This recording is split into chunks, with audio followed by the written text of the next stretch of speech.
Bienvenue sur le podcast d'un lectorat minoré. Je suis Stella Marie, créatrice de contenu littéraire. Et à travers ce podcast, je souhaite mettre en avant des acteurs et actrices du monde littéraire dont les profils ne sont pas conformes aux normes sociétales. Aujourd'hui, j'accueille Robin, bookstagrammeur et auteur. Bonjour Robin. Hello. Ça va? Ça va super. Est-ce que tu peux te présenter pour les auditeurs et auditrices qui nous écoutent, s'il te plaît? Oui, bien sûr. Alors, je m'appelle Robin, je vais avoir 29 ans au mois de septembre. Je suis donc bookstagrammeur, mais j'ai d'abord commencé dans la bookosphère en 2013 via YouTube et via un blog. Après, j'ai évolué. J'étais bookstagrammeur, puis après, j'ai des comptes un peu partout, hein, sur Twitter, sur TikTok, etc. Et je suis libraire aussi à temps plein. Et quand je vends pas des livres, j'en écris. Ok. Ah oui, donc tu as un profil assez varié. On va en venir un peu plus tard à ton activité sur les réseaux, mais dans un premier temps, est-ce que tu peux spécifier où est-ce que tu as grandi et où est-ce que tu vis? Enfin, pas précisément si tu n'en as pas envie, mais... Oui, bien sûr. Alors, moi, je suis belge, ça s'entend peut-être à l'accent, mais je vais peut-être à en dire 70 et 90, hein, donc be prepared. Si j'y pense, je dirais 70, mais je pense que 70 et 90 va sortir.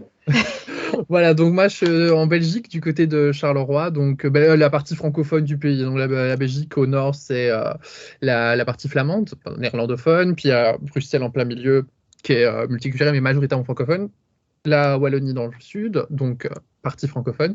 J'ai fait mes études primaires comme secondaires à Charleroi. Ensuite, après, j'ai bifurqué pour mes études. J'avais fait la langue et littérature, française et romane en Belgique, on a un française et romane. Et puis après, j'ai fait des études de prof. Aussi, prof de français, français langue étrangère. Et puis, j'ai fait une formation de libraire. Donc, ma vie a été partagée après mes études secondaires, études supérieures. J'ai été du côté de Namur, du côté de Liège aussi pour les études de prof, Nivelles. Donc, j'ai un petit peu voyagé. Ouais, C'est donc ça. tu connais bien la partie francophone. Tu es déjà allé en Flandre? Oui, bien sûr. Plutôt des visites ponctuelles. Par exemple, oui, forcément, quand j'étais plus jeune, c'était aller à la mer. On allait à la mer du Nord. Maintenant, on préfère faire 60 km de plus et aller du côté français, côté Opale. Voilà, parce que les gens sont plus sympathiques. Ouais, moi j'ai vécu à Anvers. On en avait parlé, ouais. Oui. Déjà, ils n'aiment pas les francophones à la base. Non, ça, c'est terrible. Et je travaille sur Bruxelles, donc je fais la navette tous les jours, 1 heure aller, 1 heure retour. Voilà. Ça marche.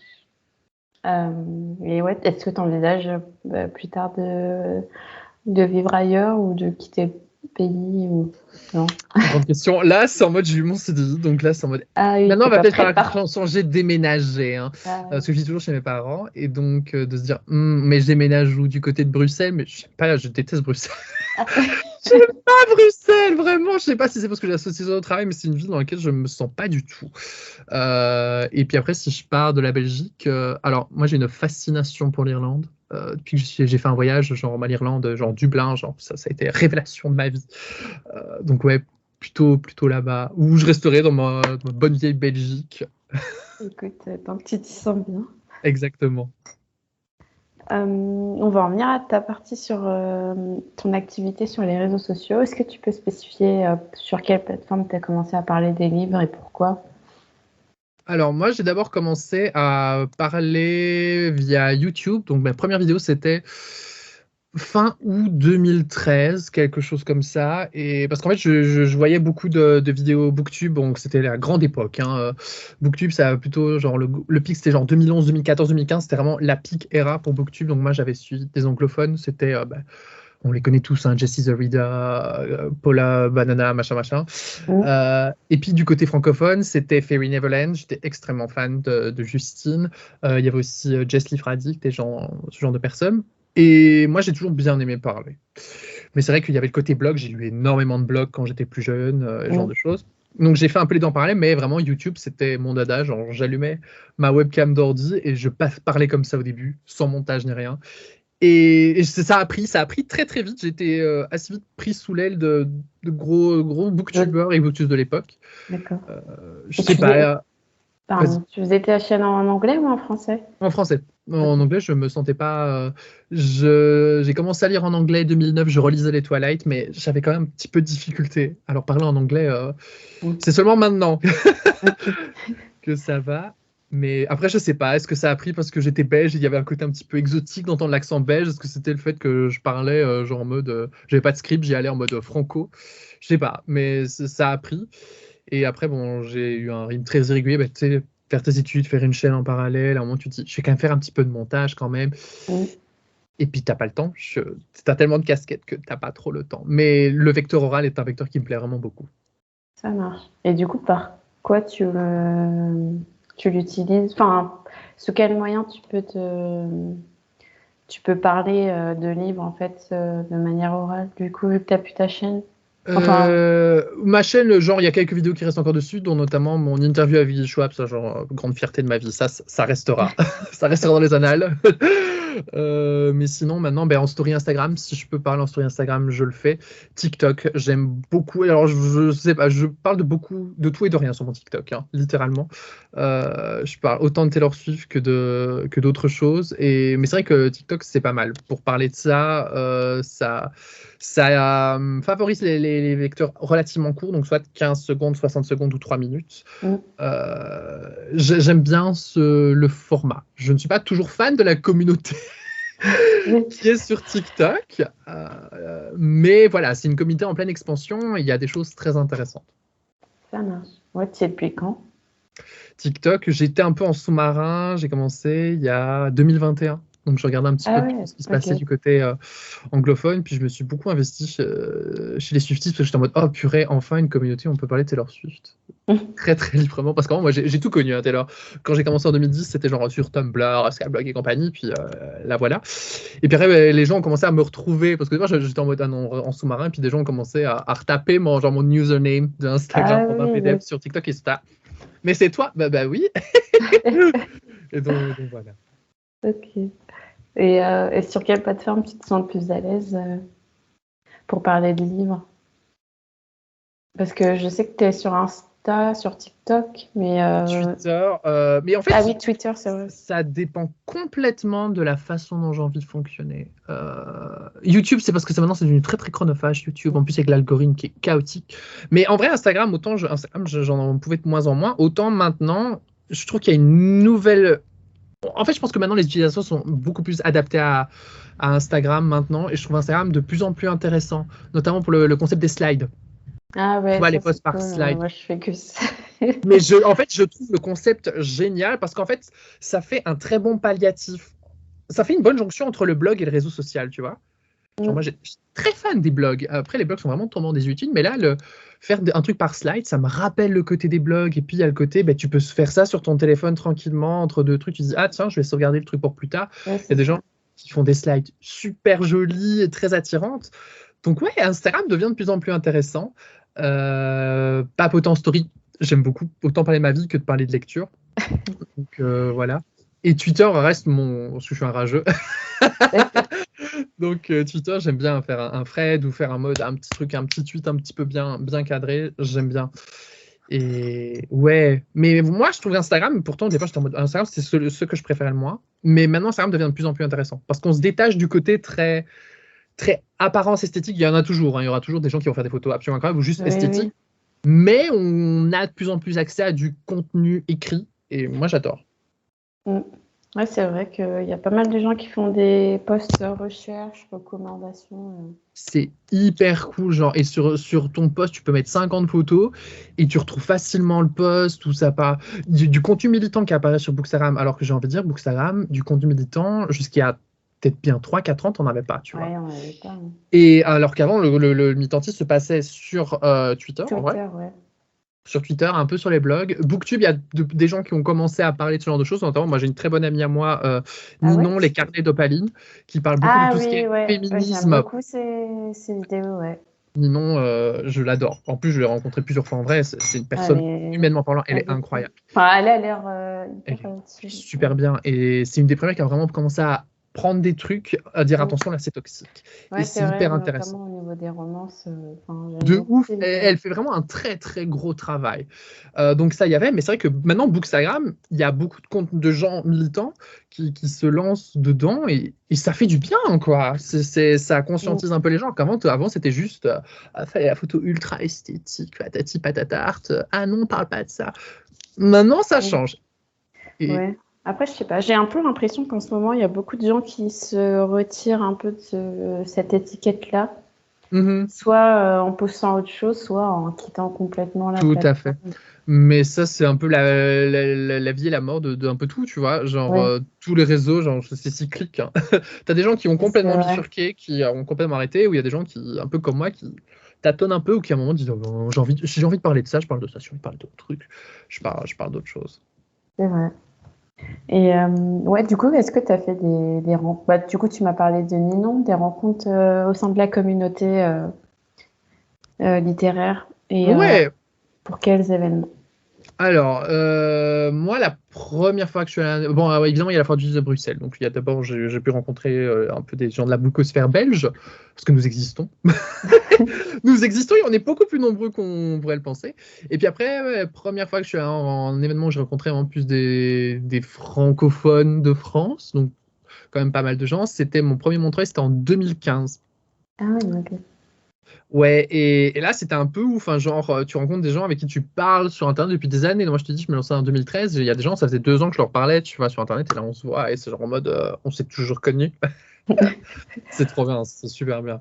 Donc, après, j'ai fait 2 fois Montreuil. J'ai fait 1 fois le Salon du Livre Paris en 2018. J'ai profondément détesté ce salon. J'en entends pas du bien. Je le déteste, mais le seul avantage, c'était que c'est à ce moment-là que j'ai pu interviewer Vie Schwab. C'est le seul truc de bien. Et encore, c'était en dehors du salon, du coup. Mais et j'ai refait Montreuil cette année. Et ouais, j'ai bien aimé l'ambiance. Montreuil a une ambiance qui est très particulière, très cocon. Est-ce que c'est parce que c'est de la jeunesse? Est-ce que c'est parce que les gens sont plus chill? Est-ce qu'il y a moins un côté foire, comme pour Livre Paris? Je sais pas. Mais Montreuil a... Alors, ça brasse du monde quand même. Hein. Ça brasse du monde, hein, tout à fait. Il y a beaucoup de monde, mais... L'ambiance est un peu plus chill quand même que Livre Paris. Livre Paris, c'est... Je veux dire, c'est que tous les salons sont commerciaux, tous les salons et foires sont commerciaux, mais Livre Paris, tu sens que c'est là pour faire du fric. Ah ouais. Bah, c'est vrai que j'avais entendu parler des prix des stands qui étaient un peu exorbitants pour les maisons d'édition. C'est n'importe quoi. Et le prix d'entrée aussi. Mais le prix d'entrée est absurde, est complètement absurde.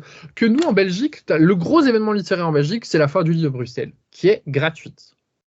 L'entrée est entièrement gratuite. Et tu arrives là-bas, c'est à Tour et Taxi, c'est quand même assez grand, ils font plusieurs hangars. Et tu as de tout, tu vois, évidemment, tu as les gros stands. Bon, alors nous, on fonctionne plutôt par gros distributeurs, genre tu vas avoir Interforum, Tilipel, ce genre de choses. Et puis tu vas avoir les maisons d'édition qui vont être greffées au truc de distribution. Mais il y a aussi des stands de plus petits trucs indépendants, et c'est super agréable, tu vois. Qu'à Livre Paris, les indépendants se font de plus en plus bouffer.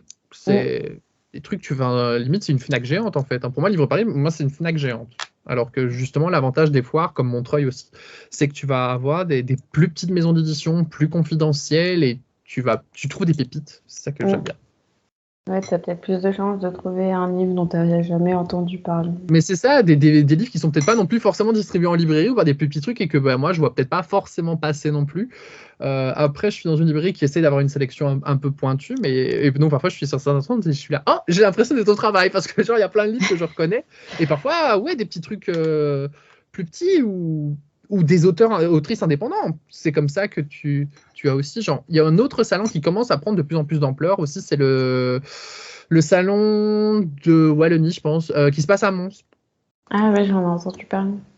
C'est un salon que j'ai suivi dès les premières années et qui est en train de prendre de l'essor. Et il y a des auteurs et autrices indépendants. Ils commencent à inviter quand même de grands noms. Genre, ils ont invité Victor Dixel l'année passée, je pense qu'il revient cette année. Mais c'est cool, j'aime bien ce côté, tu as des noms connus, tu peux t'y repérer, et tu as des trucs un peu plus confidentiels pour le plaisir de découvrir. Ça, j'aime bien. Ouais, tu as un mix des deux. Voilà. Alors, tu es un fan inconsidéré de Vie Schwab. Je vous inculte à Vie Schwab. C'est venu cette passion pour ces œuvres. Alors, moi, c'était 2014, l'été 2014. J'avais entendu un peu parler de Vicious, et il faut savoir, un de mes premiers amours, ce sont les super-héros. Quand j'étais gamin, j'avais une fascination pour les X-Men. C'était un truc de fou, aussi bien la série animée que les films. J'avais 8-9 ans, je regardais les films en boucle, parce que le sous-texte gay des X-Men était présent, je le captais déjà à cet âge-là, et quand tu le revois, tu es là, oh, c'est très homo-érotique certains trucs, tu vois. Et donc là, tu me parles d'un truc anti-héros en littérature avec des super-héros. J'ai besoin de ce livre. Donc je le commande en librairie indépendante. J'étais encore en études à Namur à ce moment-là. Donc il y avait la librairie Point Virgule. J'adore cette librairie. Si vous passez par Namur, allez à Point Virgule, ils sont géniaux. Et on pouvait commander des livres en anglais. Donc je demandais à Vicious de Philippe Schwab. 3 semaines plus tard, le bouquin arrive. Et donc je me garde ça pour mon été et je commence à lire ça. Et pourtant, je n'avais pas encore le niveau de compréhension à l'anglais que j'ai maintenant. Mais tu vois, dès les premières lignes, je sens que je lis un truc assez fort. Tu vois. T'as déjà eu ce genre de livre où tu lis et dès le premier début, tu sens il y a un truc. Il y a un truc, oh.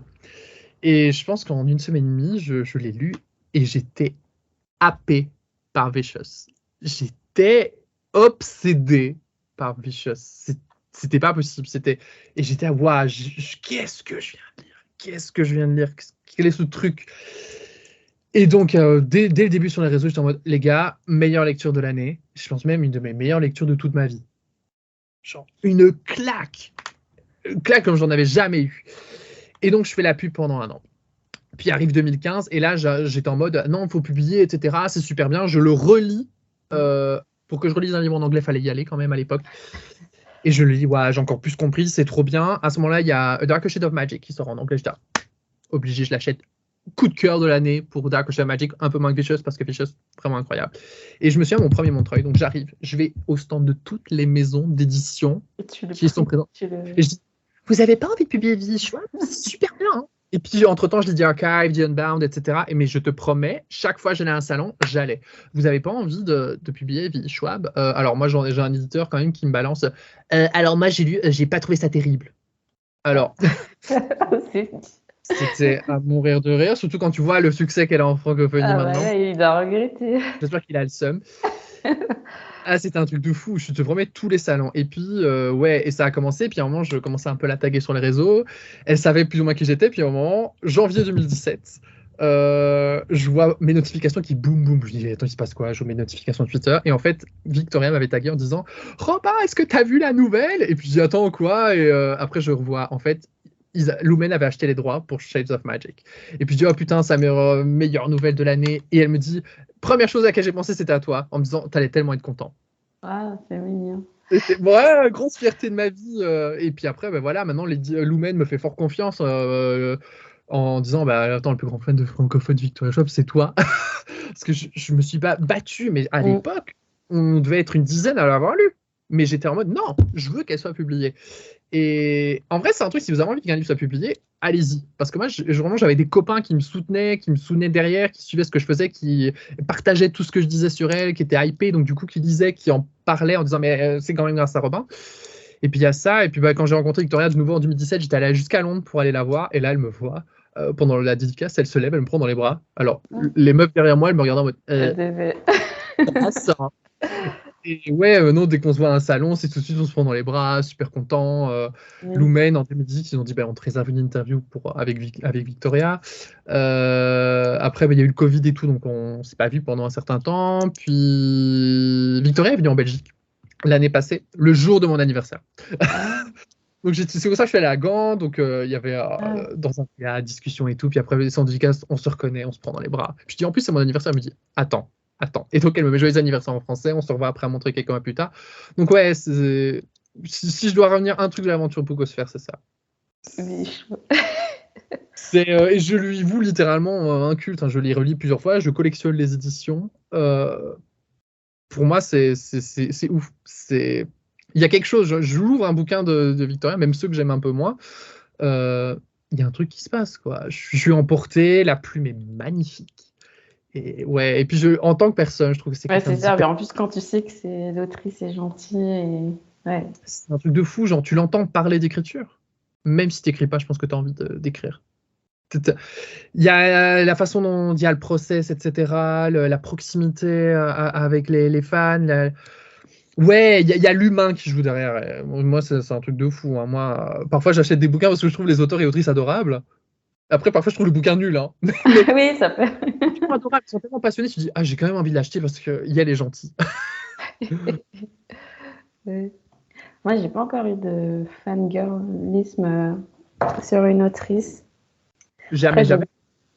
Bah non. Enfin, j'ai déjà eu des lectures où genre j'ai bien aimé et je me suis reconnue dans le récit et c'est peut-être quelque chose que je vais transmettre à mes enfants plus tard si j'en ai, tu vois. Mais je sais pas, après, je suis pas forcément quelqu'un qui va fangirler sur oui, que moi, sur quelqu'un. Moi, c'est terrible. Moi, si j'ai un truc, c'est en mode je suis obsédé par ça. Hein. Il faut que j'en parle à tout le monde. C'est épouvantable. J'ai pas cette personnalité-là, donc je sais pas. Mais après, j'aime bien apprécier le travail des gens de manière générale, mais c'est vrai que je vais pas jusqu'à fangirl. Non. Ouais, si, moi c'est un truc terrible. Genre, s'il y a des auteurs, autrices qui ont un truc, genre, je vais lire un bouquin, je suis en mode j'adore. Il faut que je lise tout le back catalogue, tu vois. Genre, Courtney Summer, j'ai eu ça. J'ai lu un bouquin et puis après, j'ai fait tout son back catalogue avant d'arriver à Sadie, qui est son plus connu. Et Courtney Summer, j'adore. Je suis méga fan. Super bien. Sadie, son premier Quack Club to Be, incroyable. Mon préféré, c'est Some Girls Are. Truc sur le bullying inversé, incroyable. La Fossé, un livre de zombies. This is not a test. C'est un des meilleurs romans de zombies que j'ai pu lire de ma vie. Ouais, Courtney Summer, c'est aussi genre, je vois Courtney Summer, je suis en mode, ok, t'achètes. Il y a Tess Sharp aussi, t'aimes bien. J'aime beaucoup Tess Sharp, j'adore. J'ai pas encore lu son truc pour adultes parce qu'il me fait un peu peur. C'est quoi? Alors, j'ai le titre en anglais, Barbed Wired Heart. Et en français, c'est publié chez Pocket. J'ai la couverture. Je me souviens plus du titre. Mais Tess Sharp, ouais, genre. C'était quoi son premier? Far From You? Coup de cœur. Un très très gros coup de cœur de mon année.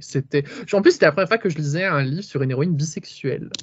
Donc c'était en 2014. Mais en vrai, ça remonte. Hein, c'était il y a 10 ans.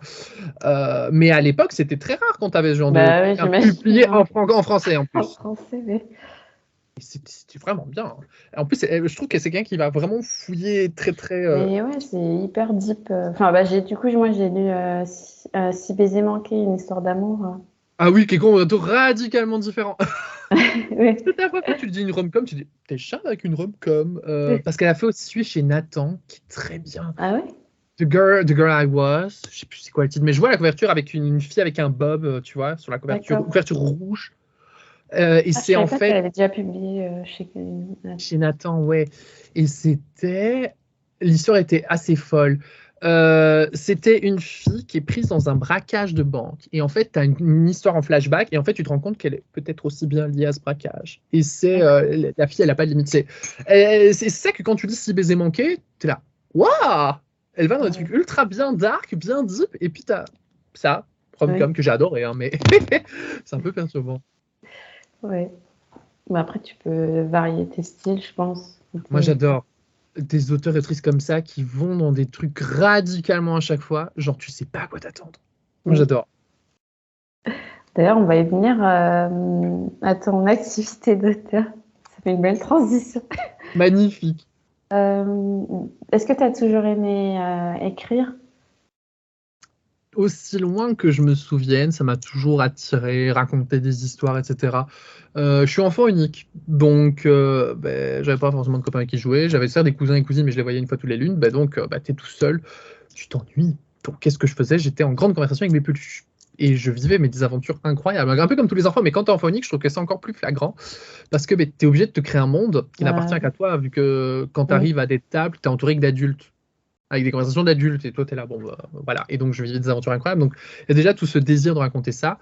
Quand j'ai commencé à apprendre à écrire, donc 7-8 ans, j'avais trouvé un cahier chez moi et j'ai commencé à inventer des contes de fées dedans. Je ne sais plus où est ce cahier, mais c'était un cahier avec des sapins dessus et j'ai inventé des contes de fées. Genre, c'était le petit poisson rouge qui voulait devenir doré. Je pense que c'était un truc ainsi. Et voilà, et donc, de mon écriture de pattes de mouche d'enfant, je faisais ça.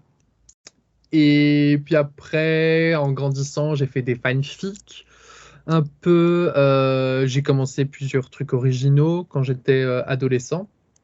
Mais le premier récit que j'ai vraiment terminé, pas vraiment récit long, C'était l'été de mes 15 à mes 16 ans, je suis né en septembre, donc j'avais vraiment 15 ans et demi, on va dire. Et j'avais envie d'écrire un truc, je m'ennuyais, c'était l'été, je m'emmerdais. Mais je finissais jamais ce que je commençais, c'était tous les trucs hétéros, je finissais jamais ce que je commençais. Et puis là, j'étais là, vas-y, j'ai envie de lire. En fait, au départ, je voulais lire des trucs gays. Donc c'est comme ça que j'ai commencé à rentrer dans les fanfictions sur le net. Au départ, c'était sur Skyblog. Qui a fermé. Skyrock a fermé, paix à son âme. Et donc, j'ai commencé à lire ça là-dessus. Puis après, je suis tombé sur ff.net, etc. En français. Alors, comme je disais, français, c'était très, très réduite. Et à un moment, j'étais vas-y, j'ai envie de lire un truc de super-héros gay, mais je trouvais pas. Ou alors en anglais, mais j'étais pas bon en anglais. Et puis, je dis, je vais l'écrire, en fait. Et donc, cet été-là, un après-midi, je commençais à taper sur mon ordi. Tac, tac, tac, tac, tac. Premier chapitre. Et c'était un gars qui voyait l'avenir, en fait. D'accord. Il avait des visions qu'il ne savait pas contrôler, etc. Et puis il est envoyé dans une école pour apprendre à contrôler ses pouvoirs. Alors, si tu te rappelles bien, je disais que j'étais fasciné par les X-Men. C'était clairement X-Men, mais avec un truc encore plus magique, etc. Okay. Adolescent, j'étais obsédé par Twilight. Je les avais lus 3-4 fois. Et donc, c'était un truc mélange X-Men avec un triangle amoureux à la Twilight gay. Et ouais, c'était chaotique. Hein. C'était très mal écrit, c'était chaotique. Mais j'étais hyper enthousiasmé parce que j'écrivais un truc gay, c'était un personnage qui me ressemblait.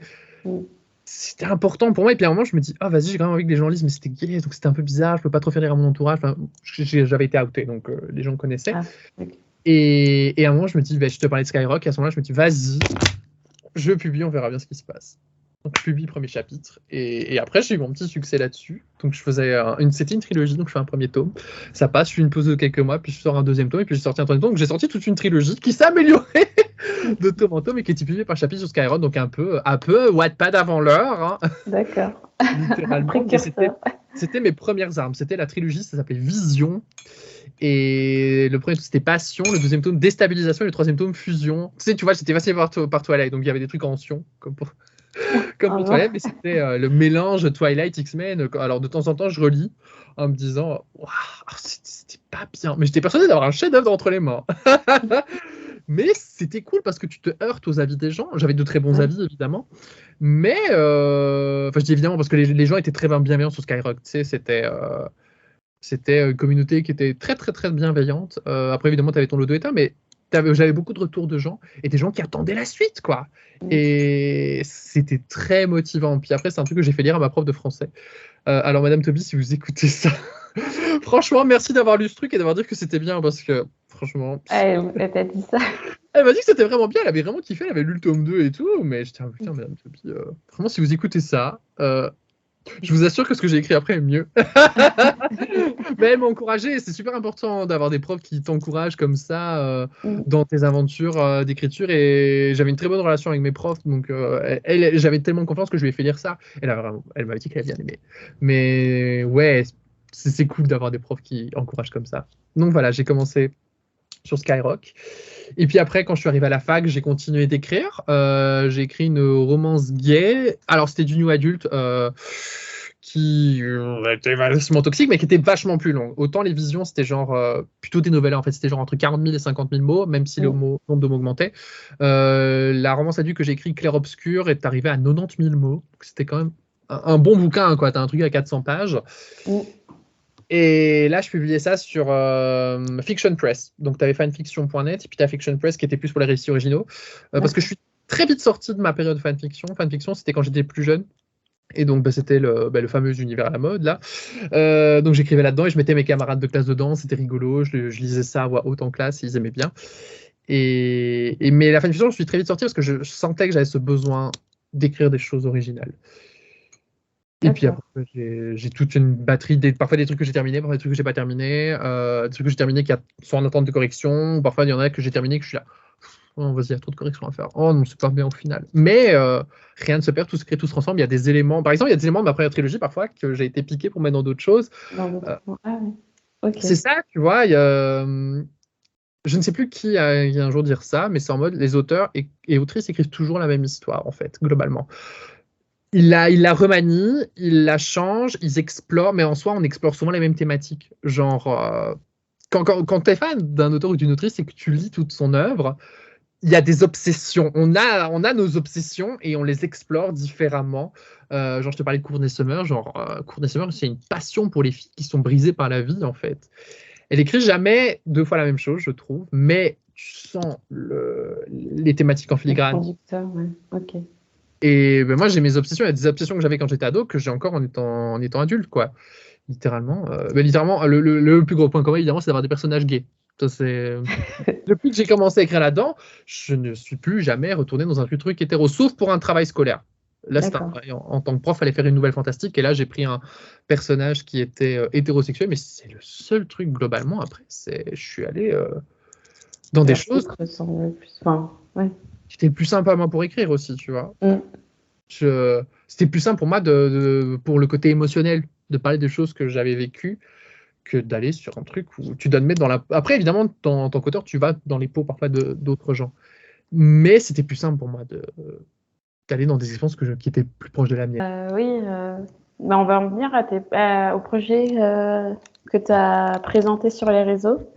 Alors moi, j'ai lu Ce qu'il reste de toi. Tu l'as lu? Tu as commencé? Oui. Non, j'ai fini. Enfin,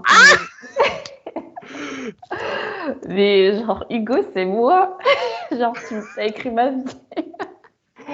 Ah non, ouais, donc t'as aimé du coup? Ou c'était très inconfortable? Non, c'était pas inconfortable parce que du coup, je me reconnaissais dans... Là, je suis fanboy, là, tu vois. Ah, tu es trop content? Ah, ça fait trop plaisir quand les gens disent ça. Parce que, tu sais, c'était un bouquin qui était ultra viscéral, ultra fort, très très proche de moi. Et donc, quand j'ai des gens qui viennent, qui me parlent en disant oh, putain, j'ai eu l'impression de me lire ou ça a fait du bien de lire ça, je dis c'est cool. Mais ouais, ça faisait longtemps que j'avais pas lu un livre qui me ressemble à l'autre. Et ouais, c'est hyper vrai, je trouve. Enfin, tu retranscris bien ce que le personnage pense. Et tu as toute une dynamique avec la famille, les amis, le travail. Tu explores un peu le quotidien en fait, d'une personne. Donc c'est cool. Ouais, mais ça, on parlait des obsessions, ça c'est un truc que j'aime énormément explorer, les dynamiques aussi bien familiales que relationnelles, parce que autant ma famille que mes amis sont des gens assez importants pour moi, et c'est quelque chose que j'aime énormément explorer, les dynamiques relationnelles, parce que genre, juste explorer des dynamiques entre 2 personnes, comme tu vois dans les romances, moi ça m'intéresse pas. Juste 2 personnages. Je trouve que, moi parfois dans les romances, ce que je préfère c'est les personnages secondaires que je suis là. T'as pas envie de faire un tome spin-off sur ce personnage-là, tu vois? Et parce qu'on est marqué par ça, et c'est quelque chose que j'aime vraiment, vraiment, vraiment explorer. Dans le prochain roman, Ainsi sonne le désert, c'est encore plus poussé. Parce que là, chaque personnage a des trucs, les personnages secondaires ont des histoires annexes et qui viennent se greffer. C'est vraiment quelque chose que j'aime bien. Mais c'est vrai que Ce qui reste de toi, c'était aussi le quotidien d'une personne anxieuse. Comment tu vis avec ça? Et donc, c'est pour ça que moi, j'ai aussi choisi de personnifier l'anxiété en appelant ça le monstre. Parce que comment t'expliques aux gens ce que c'est l'anxiété? Les gens qui ne sont pas d'anxiété ne comprennent pas. Et donc au départ, j'avais écrit ça, et je me dis, et j'ai tenté en personnifiant. Et il y a beaucoup de gens qui ont lu le truc, enfin, des proches à moi, des amis, et qui après sont venus me voir, me parler en me disant, je t'ai mieux compris en lisant ça. Genre, ils se rendaient pas compte de ce que c'est de vivre avec de l'anxiété. Cette espèce de brouhaha constant et cette voix insidieuse que tu as dans ta tête qui nique toutes les relations. Qui nique toutes les relations que tu peux avoir avec les gens, ce que tu peux avoir avec ton boulot aussi. J'ai beaucoup aimé, par exemple, avec le Golden Fox, montrer un lieu où Hugo se sent quand même bien parce qu'il y a une routine qui s'installe et c'est le côté régularité, j'ai du contrôle là-dessus. En même temps, c'est parfois aussi un petit peu angoissant parce que bon, en plus, c'est dans un café, donc parfois un côté débit. Et en fait, le Golden Fox ressemble à un lieu que j'ai moi-même fréquenté pendant l'écriture du roman. Et alors, c'est très drôle parce que maintenant, ce café-là a fermé. Ah. Ouais, ce café-là a complètement fermé. Mais je me dis, au moins, il est un peu immortel grâce à Ce qui reste de toi. Et ça t'est venu comment l'idée de ce roman Alors, j'avais déjà essayé de l'écrire il y a 3 ans. Parce que j'avais vécu une relation ultra toxique. Et j'avais besoin d'écrire là-dessus, mais c'était trop vif. C'était vraiment vif et t'as pas le recul, c'est brouillon, etc. Et puis, j'ai eu une deuxième relation, 3 ans plus tard, qui a claqué très très net. Et j'étais totalement déprimé. Et à un moment, je me suis souvenu de ce bouquin et j'ai repris. Et là, pendant 10 jours, j'étais versé. J'ai écrit. J'ai fini le premier draft. Vraiment, je parle vraiment du premier draft parce qu'il est arrivé là en 10 jours. Parce que c'était très vif, c'était très brut, c'était très viscéral. Et au fur et à mesure des réécritures, j'ai gommé. Puis il y a ma relation avec ce que j'appelle le vrai Logan. Parce que le personnage de Logan est forcément inspiré de la relation que j'ai eue avec un gars. Et donc, ce genre de choses. Et voilà, donc j'ai écrit là-dessus, j'ai écrit le côté relationnel et comment nos relations passées ont un impact sur nos relations actuelles. Parce que voilà, Hugo se balade avec tous ses traumas là depuis plusieurs années, comme j'ai pu me balader avec des traumas relationnels, et à un moment, tu transposes les actes du passé sur ce que fait une personne actuellement. Et ouais, voilà, c'est que tes relations, beaucoup de mécanismes de défense que tu mets en place et de problèmes relationnels que tu as sont parfois liés à tes bagages que tu as derrière. Tu as connu avant, totalement. C'est ça. Et c'était ça que je voulais explorer et pas faire un truc déprimant. Je dis pas que c'est un roman facile à lire, hein. Surtout, c'est un peu intense, surtout que tu as une sorte de crescendo, puis après tu as le côté, les flashbacks qui arrivent, qui permettent d'expliquer, qui s'intensifient, qui vont de plus en plus dans ce sens-là. Mais je voulais une fin heureuse, et la fin est heureuse. Voilà, c'était le côté art aussi. Je voulais pas faire un auteur, je trouve c'est très compliqué de mettre en avant des auteurs, mais je voulais le côté artistique, quelque chose dans lequel Hugo était bon et voulait s'échapper. Et après, safe space, ouais. C'est ça. Et c'était le dessin. Et on parlait des relations. Moi, par exemple, le personnage de Rémi.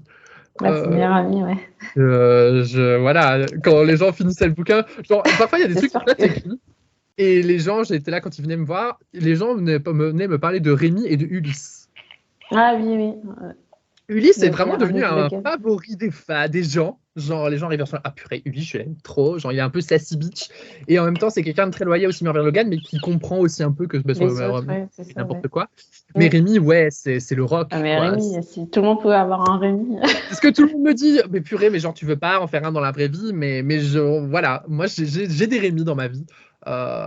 Et ce sont des gens qui sont hyper solides, qui te comprennent, qui quand t'as besoin d'être screw, tu vois, mais qui essayent de faire du mieux que tu peux. Et ouais, c'est pour ça que j'aime beaucoup mes personnages secondaires. Et ouais, dans Assassin's Creed, c'est pareil, les personnages secondaires, parfois Paul la vedette au personnage principal.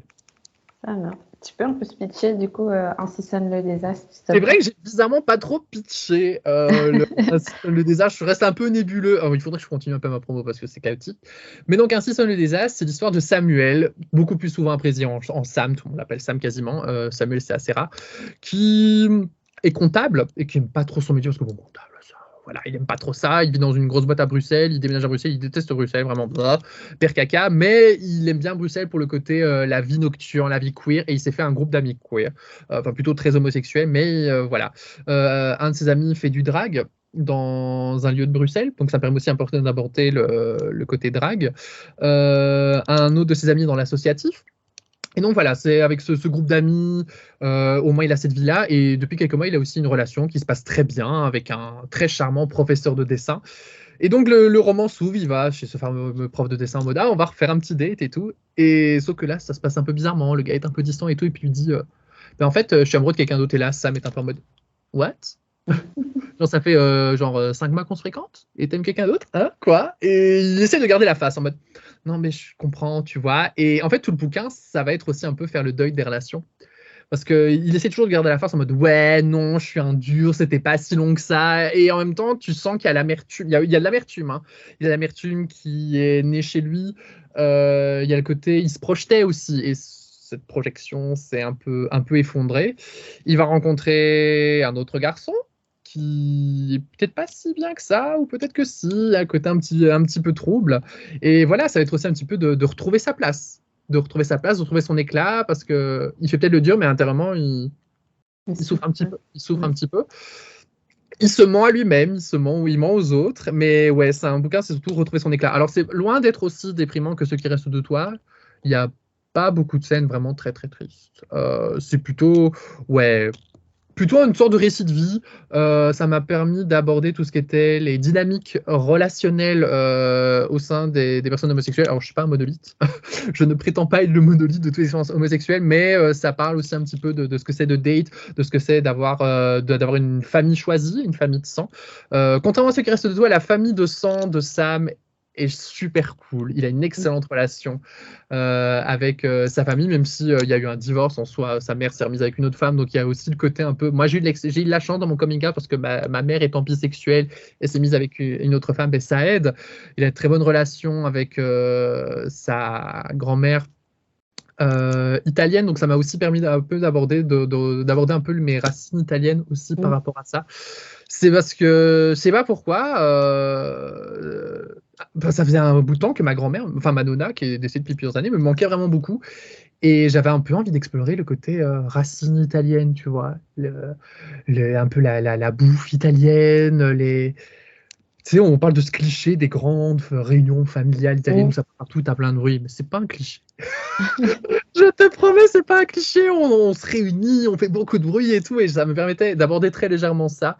Mais surtout aussi, ouais, les dynamiques amicales. Le groupe d'amis de Sam, je pense que c'est parmi les personnages que j'ai préféré écrire. Il y a le personnage d'Isaac qui fait donc du drag sous le nom de Vera Saturnia, qui est une star montante du drag dans le lieu du Mille Rubis. Aussi bien j'écris le Golden Fox dans Ce qui reste de toi, aussi bien dans Ainsi sont les déserts, c'est le Mille Rubis, qui est un lieu queer qui permet d'aborder aussi un peu le concept de safe space.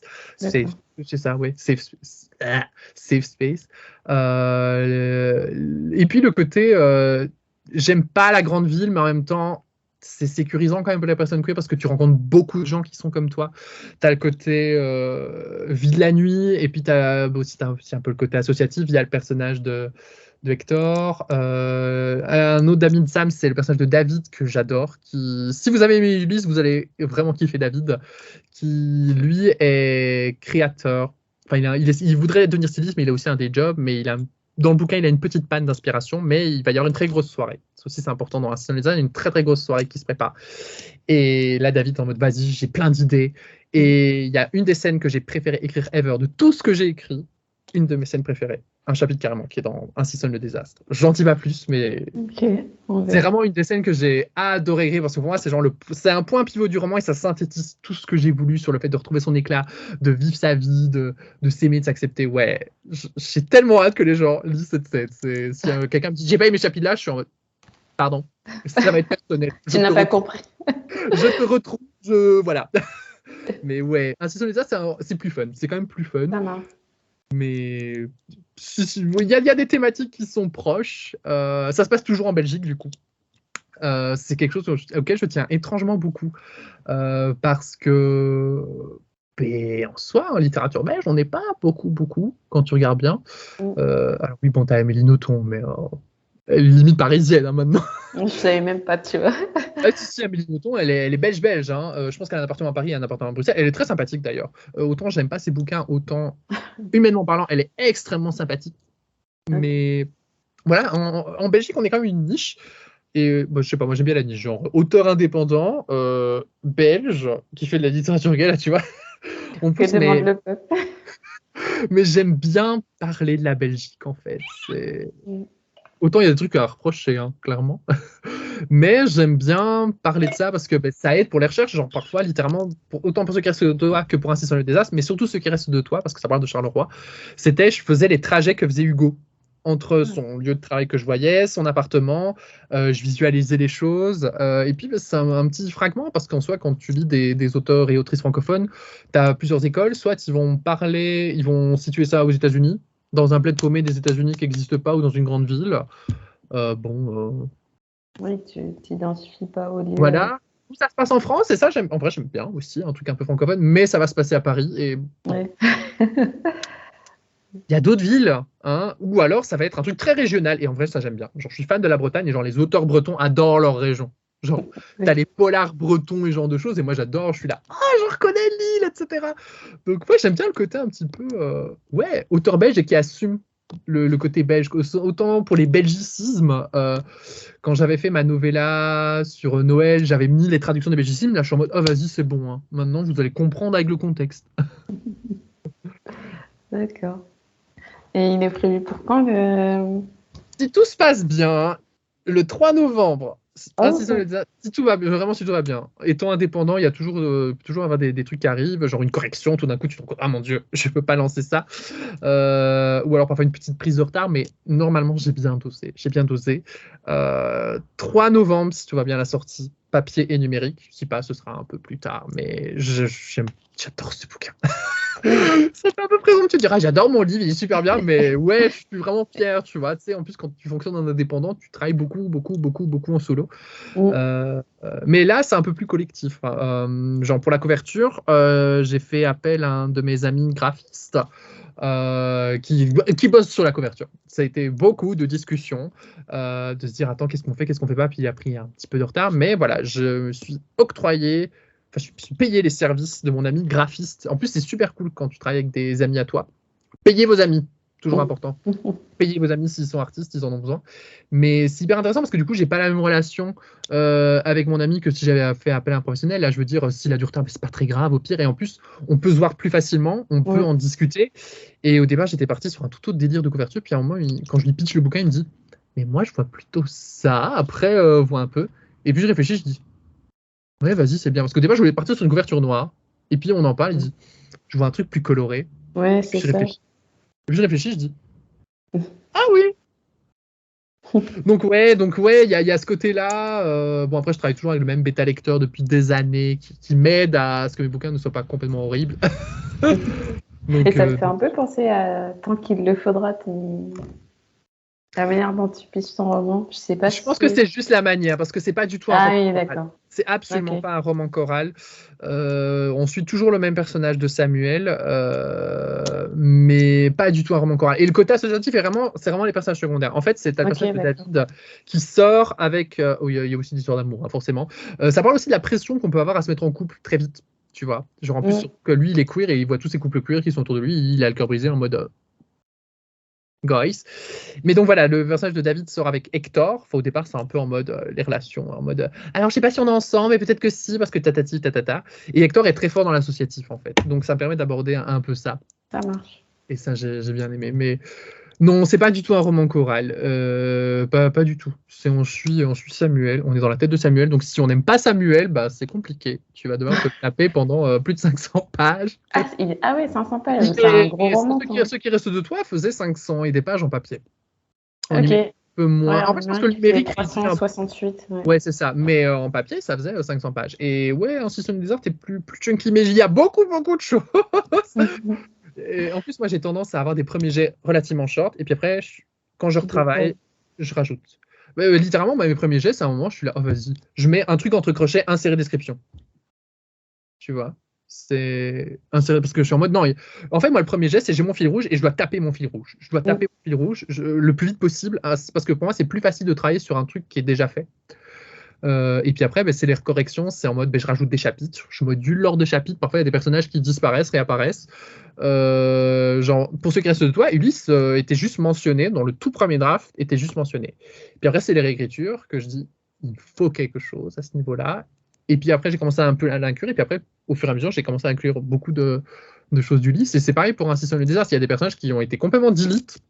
Genre, il y a un personnage, toute sa storyline faisait au moins 20 000 mots, etc. Puis à un moment, ça ne fonctionnait pas. J'en parlais avec mon bêta lecteur. Il me dit il y a un truc de off avec ça. Et je dis bon, on va supprimer. Mais comme rien ne se perd, tout se crée, tout se transforme, parfois il y a des traits qui vont être réutilisés pour un autre bouquin ou quoi. Mais ouais, non, un System of Désastre, j'ai rajouté beaucoup de liants et je suis très très fier. Mais ouais, il est beaucoup plus chunky. Beaucoup plus chunky. Hâte de découvrir. Merci. Je vais terminer toute la partie lecture par une question. Quelle est ta dernière lecture marquante?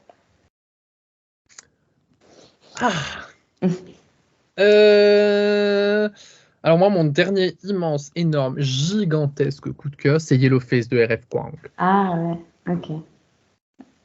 Ouf. Ouf. J'en attendais quand même beaucoup. En plus, c'était mon premier R.F. Kuang. Genre Babel, je l'ai. Mais il me fait peur. Je dois être dans le mood pour le lire, celui-là. C'est ça. Et Poppy War, c'est une trilogie. Et j'attendais. Et je me dis, Yellowface, il est plus court, etc. Je l'ai bouffé en 2 jours.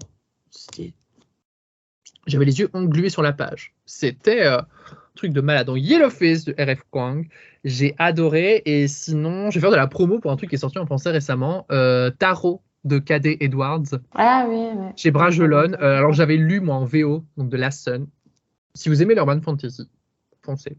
C'est pas très romance, hein. Vraiment dans le premier tome, il se tourne un peu autour, mais c'est pas hétéro. C'est pas hétéro du tout. Ouais. L'univers est ouf, l'univers est incroyable. En vrai, si vous aimez bien le côté un peu très brut de décoffrage de Gideon Jennings, genre de Locked Tomb, qui est sorti chez Actes Sud en français, ouais, Gideon la 9e. Si vous aimez bien le côté un peu, t'es lancé dedans, on t'explique pas tout ce qu'il y a dans l'univers. Ouais, moi j'avais pas trop compris. Mais... C'est plus accessible quand même que Gideon. Hein. Genre Gideon, t'es là, moi j'ai lu en anglais. C'est commenté. Je comprends pas. En fait, c'est genre en mode, je vais vibrer. Genre, vibe. Mais ouais, si vous aimez bien ce côté un peu punchy où tu fais les liens ou tu les fais peut-être pas. Tarot, c'est super. En plus, il est super joli. Je l'ai sur le côté, genre, c'est une beauté, genre couverture holographique, super jaspage. C'est joli dans la bibliothèque. Voilà. D'accord. Merci pour tes recommandations. Pas de problème. On va arriver à la fin du podcast. Est-ce que tu peux rappeler aux éditeurs et auditrices où est-ce qu'on peut te retrouver, s'il te plaît? Alors, normalement, j'ai le même username absolument partout, donc c'est @RobinPDS. Pour Robin Prince des Serpents, parce que quand j'avais rebrand ma chaîne YouTube, c'était Prince des Serpents. Alors, soit il y a un point entre Robin et PDS, soit c'est tout attaché. Mais Robin PDS, vous devriez trouver sans trop de difficultés. Je remettrai dans la description. Voilà. Et dernière question, quel invité verrais-tu sur le podcast? Mais en fait, le problème, c'est que tous les gens que j'avais vraiment très fortement en tête, tu les as invités. Genre, j'avais évidemment te conseillé Boukeila, donc Soueila, incroyable. J'avais te conseillé Marine, Dark Side of the Moon. Amandine, elle me délivre vraiment mes turbo copines, quoi. Elles sont géniales. Si c'est pas déjà fait, allez les follow. Elles sont trop cool. Ouais, je conseille. Et puis Rory aussi, Nerdisery. Oui. En fait, tu as déjà invité tous les gens que tu aurais dû inviter. Enfin, voilà. Oui. Je n'ai rien d'autre à ajouter. Je les rementionnerai de toute façon. Voilà, elles sont vraiment incroyables. Si je commence à lire autant de non-fiction, c'est grâce à Marine et Soueila. Je tiens à le mentionner. C'est grâce à elles deux. Elles sont géniales. Je les adore. Oui.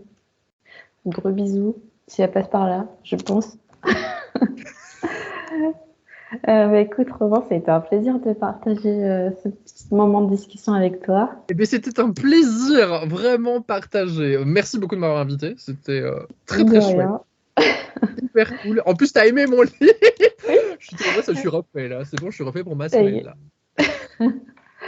Je remercie les éditeurs et auditrices d'avoir écouté l'épisode d'un lecteur à minoré. Et puis, je vous dis à tous et à toutes à très bientôt.